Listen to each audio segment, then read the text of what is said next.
আসসালামু আলাইকুম রহমতুল্লাহি ওয়া বারাকাতুহু। ভাই ও দোস্ত বুজুর্গ, আমি আমার থাম্বনেইলের মধ্যে দিয়েছিলাম আলো থাকলে রাস্তা চলা সহজ। খুব গভীর আলোচনা। আপনারা অনেকজনে বুঝছেন, অনেকজনে বুঝেন নাই। আলো থাকলে রাস্তা চলা সহজ, খুবই গভীর বিষয়, কথা আসলে বাস্তব।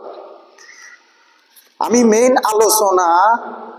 আমার মেইন আলোচনাটা বুঝতে হলে এই একটা উদাহরণ পেশ করব। এই উদাহরণ থাম্বনেইলের আলোকে একটা উদাহরণ পেশ করলে আমার বিষয়টি বোঝা আপনাদের জন্য সহজ হবে। এই কথাটি আমি কেন বললাম, মনে করেন আপনি অন্ধকার রজনীতে একটি জায়গায় যাবেন। আপনার হাতে যদি লাইট না থাকে, আলো না থাকে, মোবাইলের লাইট না থাকে বা হাতের লাইট না থাকে, রাতের বেলায় অন্ধকারে কারেন্ট নেই, আপনি যাচ্ছেন কোথাও। তখন সামনে কি সাপ আছে, নাকি বাঘ আছে, নাকি বিচ্ছু আছে, খারাপ জন্তু আছে? আপনার কাছে যদি লাইট না থাকে, আলো না থাকে, আপনি বিষয়টি বুঝতে পারবেন না, বিপদে পড়ার সম্ভাবনা থাকে। যখন আপনার হাতে লাইট থাকবে, আলো থাকবে, রাতের অন্ধকার রজনীতে আপনার জন্য রাস্তায় চলা আপনার জন্য সহজ হবে। এই কথাটি আমি এই উদাহরণটা কেন পেশ করলাম ভাই দোস্ত বুজুর্গ, এই পৃথিবীর জগতে সারা বিশ্বে চলতেছে হানাহানি, কাটাকাটি, ফিতনার যুগ, মারাত্মক একটি যুগ চলতেছে। এই যুগের মধ্যে আপনার কাছে কোরআন এবং হাদিসের জ্ঞান থাকতে হবে। যেমন আমাদের দেশেও তো কেউ কেউ বলেন রফউল ইয়াদাইন করো, কেউ কেউ বলো ইমামের পিছনে সূরা ফাতিহা পড়ো, কেউ কেউ বলেন সূরা ফাতিহা পড়া লাগবে না, কেউ কেউ বলেন কোরবানি করা ওয়াজিব, কেউ কেউ বলেন কোরবানি করা ওয়াজিব নয়, কেউ কেউ বলেন কোরবানি করা ফরজ, কেউ কেউ বলেন কোরবানি করা ফরজ নয়। মানে এক একজন এক এক ফিতনা, এক একটা মাসআলা আপনাদের সামনে উপস্থাপন করে। আপনারা নিজেরাই বলেন যে হুজুরেরা একবার এক একটা মাসআলা বলে, এই হুজুরে এই কথা বলে, ওই হুজুরে ওই কথা বলে, আমরা কোন দিকে যাব? ও ভাই ও দোস্ত বুজুর্গ, আমি বললাম না, যদি আপনার কাছে রাতের অন্ধকারে আপনি কোথায় যাচ্ছেন, যদি লাইট থাকে আপনার জন্য রাস্তা চলা সহজ। ঠিক তেমনি ভাবে কোরআন এবং হাদিসের ইলম হলো আলো, কোরআন এবং হাদিসের ইলম জ্ঞান হলো আলো। আপনার কাছে যদি কোরআন এবং হাদিসের জ্ঞান থাকে, তাহলে আপনি এই দুনিয়ার মধ্যে চলা আপনার জন্য সহজ হয়ে যাবে।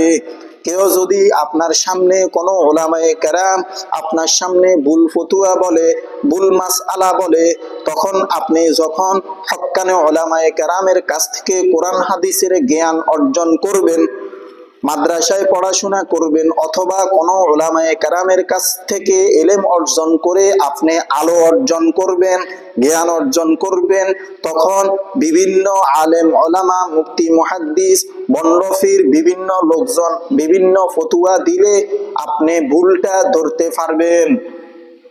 ভুলটা কি ধরতে পারবেন? আপনার কাছে কোরআনের আলো আছে, আপনার কাছে হাদিসের আলো আছে, আপনার কাছে ফিকহের আলো আছে।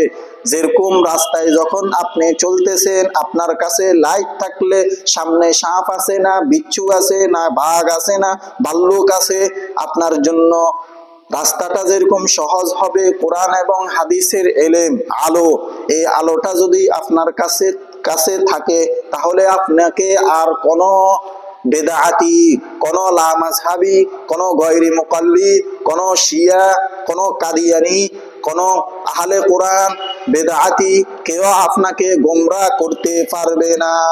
এই জন্য আল্লাহ পাক রব্বুল আলামিন বলেন, ওয়ামা ইয়াস্তাউই আসহাবুন নারি ওয়া আসহাবুল জান্নাতি, জান্নাতীবাসী আর জাহান্নামী কি সমান? ওয়ালা যুলুমাতু ওয়ালান নূর, অন্ধকার এবং আলো কি এক নয়? কোরআন হাদিসের জ্ঞান যার মধ্যে থাকে আর যার মধ্যে কোরআন হাদিসের জ্ঞান থাকে না, সে কখনো এক হতে পারে না।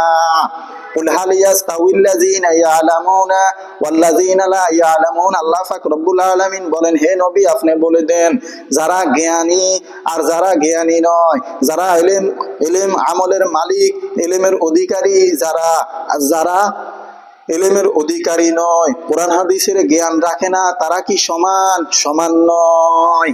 আমার থাম্বনেইলের সাথে আলোচনা ম্যাচিং হলো কিনা জানাবেন কমেন্ট করে। আল্লাহ পাক রব্বুল আলামিন আমাকে আপনাদের প্রত্যেককে এই কথাগুলো বুঝার তৌফিক দান করো। কমা আলাইনা ইল্লাল বালাগ।